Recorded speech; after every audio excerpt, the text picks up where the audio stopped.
اسی طرح شادی شدہ زندگی میں انسان کی جسمانی ضرورت کا بھی جنسی ضرورت کا بھی ایک سائیکل ہوتا ہے۔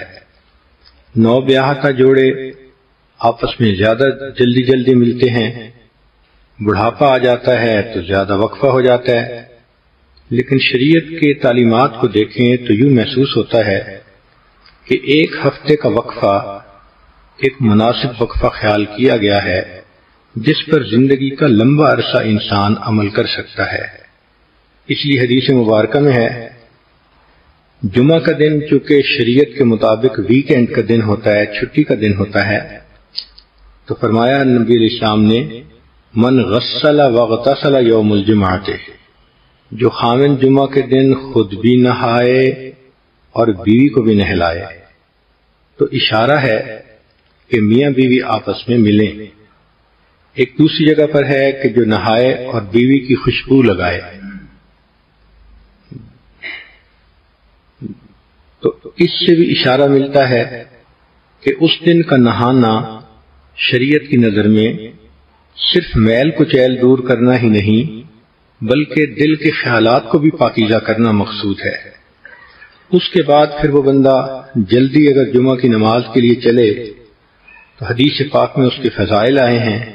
پہلی فضیلت کہ ہر قدم پر 1 سال کے روزے اور 1 سال کی نمازوں کا ثواب ملتا ہے۔ دوسری فضیلت کہ ایسا کرنے پر اللہ تعالیٰ خامند کو 2 ثواب دیتے ہیں، ایک اپنے غسل کا ثواب، ایک بیوی کے غسل کا ثواب۔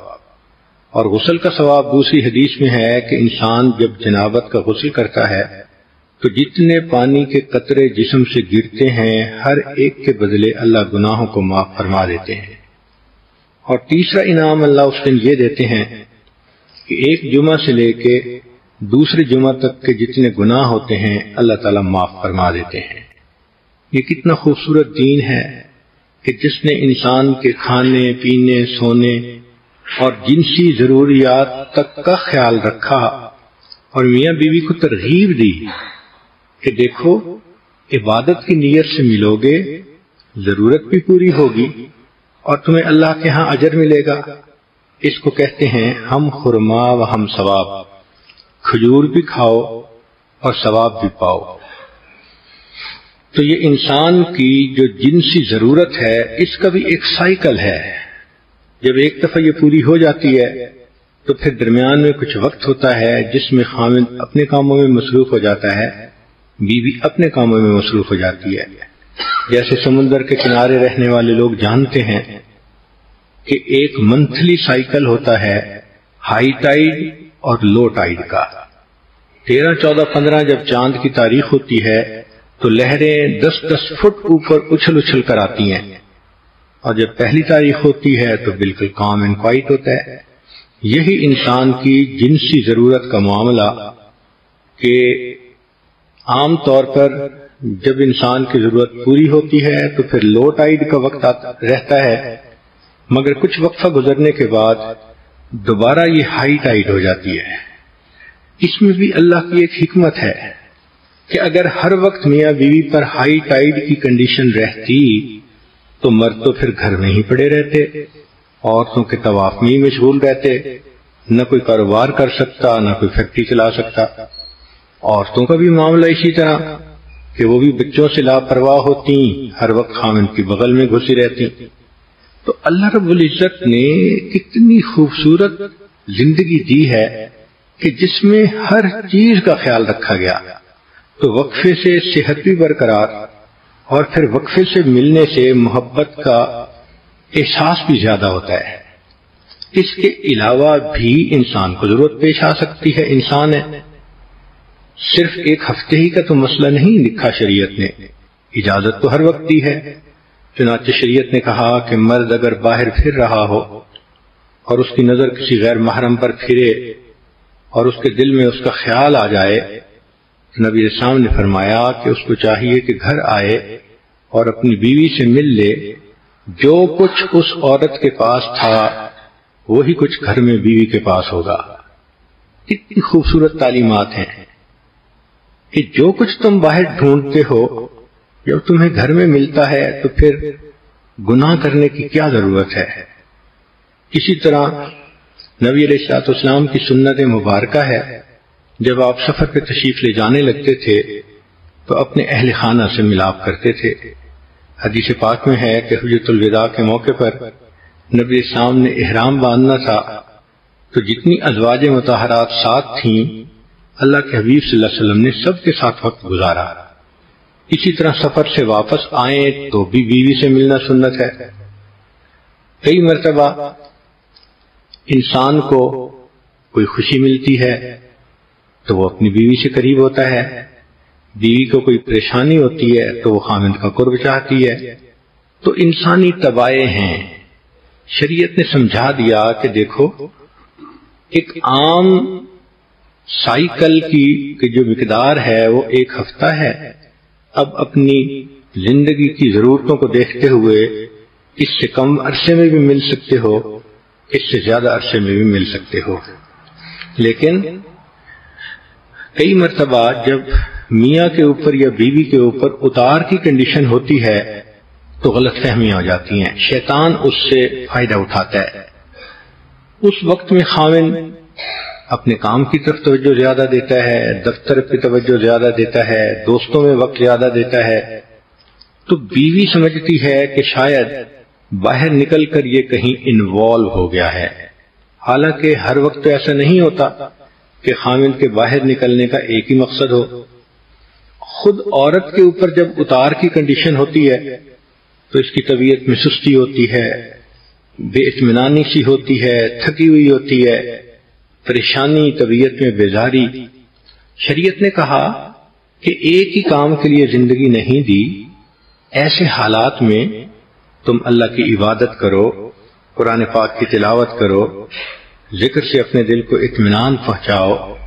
چنانچہ رب کریم ارشاد فرماتے ہیں کذالک لنثبت بہ فؤادک، اے میرے حبیب صلی اللہ علیہ وسلم کہ جب آپ کا دل مغموم ہوتا تھا ہم قرآن پاک کی آیتیں اتارتے تھے آپ کے دل کو تسلی دینے کے لیے۔ کاش کہ ہم یہ تجربہ کرتے کہ غمزدہ انسان کو قرآن مجید سے کیا سکون ملتا ہے، غمزدہ دل کو نماز پڑھنے سے کیا لطف ملتا ہے، لیکن ہم ان تجربات سے ابھی واقف نہیں، ہمیں صرف مادی چیزوں کا پتہ ہے۔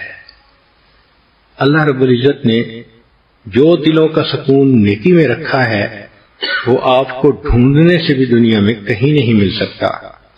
تاہم میاں بیوی ایسے وقت میں بہت ایک دوسرے کا خیال رکھیں، کیونکہ جھگڑوں کی بنیاد یہی ہوتی ہے۔ عورت کئی مرتبہ قریب ہونا چاہتی ہے، مرد جان چھڑاتا ہے، عورت باتیں کرنا چاہتی ہے، مرد چپ لگا جاتا ہے۔ تو عورت کی غلطی یہ کہ مرد کی اتار کی کنڈیشن میں خاموشی کو جدائی نہ سمجھے، اور مرد کی غلطی یہ کہ عورت اگر پریشان ہے اور باتیں شیئر کرنا چاہتی ہے تو complaining does not mean blaming. اگر وہ کوئی کمپلین کر رہی ہے تو وہ بلیم نہیں کر رہی، وہ حالات سنا رہی ہے، تو اس کو سن لینا چاہیے۔ بہرحال شادی شدہ زندگی میں میاں بیوی کو سمجھداری سے کام لینا چاہیے، اسی لیے تو یہ میچورٹی کا کام ہے۔ باہر بعض ملکوں کا قانون ہے کہ ووٹ دینے کی عمر 18 سال اور شادی کی عمر 21 سال۔ وجہ کیا؟ اس لیے کہ ملک چلانا آسان ہے اور بیوی کا گھر چلانا ایک مشکل کام ہے۔ اور جب ان کو سمجھایا جائے تو آگے سے جو ہم نے تو جی ناز میں یہ بات کر دی تھی، بھئی کر تو دی تھی نا، زبان سے بات نکل تو گئی تھی، نامہ اعمال میں لکھی تو گئی تھی نا۔ اب فرشتوں نے یہ تھوڑا لکھنا ہے کہ اس نے ناز میں یہ بات کر دی۔ اور پھر کبھی کبھی پتہ کیا جواب دیتی ہیں، اور جی میں نے تو اوپر اوپر سے بات کی تھی۔ یہ اوپر اوپر کی بات ہمیں آج تک سمجھ میں نہیں آئی۔ بھئی جب آپ کی زبان سے الفاظ نکلے خاوند کی ناشکری کے تو اوپر اوپر سے بات کا کیا مطلب؟ یہ سب شیطان کے بہکاوے ہیں۔ ایسی باتیں نہیں کرنی چاہیے جو انسان کے کیے ہوئے عملوں کو ضائع کرتے۔ یہ جو نعمت کی ناشکری ہوتی ہے اس کی وجہ سے اللہ تعالیٰ بندے کو نعمتوں سے محروم فرما دیتے ہیں. اس لیے حدیث پاک میں عورت کو ناقصات العقل کہا گیا ہے کہ عورتیں عقل کی ناقص ہوتی ہیں. اب یہ جو عقل کی ناقص کہا گیا، اس کا کیا معنی؟ اس کا معنی یہ نہیں ہوتا کہ یہ بے وقوف ہوتی ہیں، عقلی اعتبار سے ان میں سمجھ نہیں ہوتی. نہ، عورتیں اتنی عقل مند اور سمجھدار ہوتی ہیں کہ اچھے بھلے بندے کی سٹی کو گم کر دیتی ہیں، ٹگنی کا ناچ نچا دیتی ہیں بندے کو. عام طور پر ہم نے دیکھا کہ بچیوں کے رزلٹ میں ان کے نمبر زیادہ ہوتے ہیں بنسبت بچوں کے، تو پھر ان کو کیوں ناقصات العقل کہا گیا؟ تو اس راز کو سمجھنے کی ضرورت ہے. ناقصات العقل اس لیے کہا گیا کہ ان کے جذبات ان کی عقل پر غالب آ جاتے ہیں، لہذا جس سے محبت کرتی ہے اتنا چاہیں گی کہ جی کرے گا کہ ساری دنیا کے لوگ مر جائیں اور گلیوں میں بس یہ چلے. اور اگر کسی سے نفرت کریں گی ذرا سی بات پہ تو جی چاہے گا یہ زمین کے اوپر کیوں ہے، ابھی زمین کھل جائے اور یہ زمین کے نیچے چلا جائے. اس قدر ان کے اندر شدت ہوتی ہے، اور یہ شدت ان کے عقل کو ناقص کر دیتی ہے. یہ فیصلے اچھے نہیں کرتی. پھر چنانچہ ہم نے کئی مرتبہ یہ تجربہ کیا، اچھے خاندان کی لکھی پڑھی لڑکی اب کسی بدکار قسم کے لڑکے نے اس کے ساتھ تعلق جوڑ لیا. نہ وہ لڑکا کسی اچھے خاندان سے ہے، نہ وہ کوئی کام کرتا ہے، نہ اس کی تعلیم ہے، نہ کوئی اس کی پرسنالٹی ہے، کوئی جوڑ نہیں بنتا دونوں کا. ماں باپ سمجھا کے تھک جاتے ہیں، کہتی ہے نہیں میں نے تو اسی سے شادی کرنی ہے. اب اس کو جتنا مرضی سمجھائیں کہ بھائی اس کے پاس نہ گھر ہے، نہ در ہے، نہ نوکری، کہاں سے کھائے گا تمہیں، کھلائے گا، سپورٹ کیسے کرے گا تمہیں، کہتی ہے بس میں گزارا کر لوں گی. تو یہ جذبات ان کے اوپر اتنے غالب آ جاتے ہیں کہ یہ فیصلے غلط کر جاتے ہیں. ذرا سی بات پہ خامد کو کہیں گی ہاں مجھے آپ چھوڑ دیں. تو یہ جو بیوقوفی کے فیصلے کر دیتی ہیں نا جذبات میں آ کے، شریعت نے کہا کہ یہ ناقصات العقل ہوتی ہے. اس لیے تو شریعت نے طلاق کا حق مرد کو دیا. اگر بالفرض و تقدیر طلاق کا حق عورت کو دیا جاتا تو ماشاءاللہ ایک دن میں 25-30 طلاقیں تو ہر مرد کو ہو جاتی. اس لیے شریعت نے کہا کہ ہن ناقصات العقل والدین، دین اور عقل کی ناقص ہوتی ہیں. تو جذباتی فیصلے نہیں کرنے چاہیے، اللہ کی نعمتوں کی ناقدری نہیں کرنی چاہیے. خامن کے گھر میں جتنی تکلیف ہے اس کو اتنا ہی رکھیں، اور جو اس گھر میں اچھائیاں ہیں ان اچھائیوں کو برائیاں نہ بنائیں. پھر یہ کہ جب ان کی طبیعت غصے میں ہو تو ذرا سی بات پہ لڑائی جھگڑا کر لیتی ہے. لڑنا جھگڑنا دنیا کا سب سے آسان کام. دو پڑوس میں تھی، جب فارغ ہوتی تھی کام سے تو پھر دیوار سے ایک دوسرے کو دیکھتی تھی. ایک کہتی تھی آپ پڑوسن لڑیں، وہ کہتی تھی لڑے میری جوتی، یہ کہتی تھی جوتی لگے تیرے سر پہ.